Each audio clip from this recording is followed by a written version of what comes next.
Good morning, good morning. Yan. Lakad tayo, papunta tayo sa bukid, magtatanim. Yan, nakita niyo yan? Yan, oo. Nandito kami ngayon sa bukid. At ang ginawa namin ay naglakad, exercise. Yan, good morning everyone. Here we are in Magsaysay. Nicolas Magsaysay, Occidental, Mindoro. At yun yung aking pinakamagandang misis. Hello! Yan. Makikita nyo mamaya. Magtatanim tayo. Susubukan natin kung kaya ko pang magtanim. Ilang taon ka nang hindi nagtatanim? Mahigit na 20 years. Hindi ko talaga nasubukan magtanim.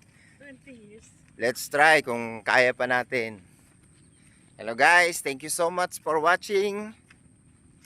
Have a good day and blessed morning everyone. Blessed Sunday morning everyone. Pagpalain po tayo ng puong may kapal. Ano man po ang ating ginagawa, priority at number one pa rin siya. Thank you so much. God bless.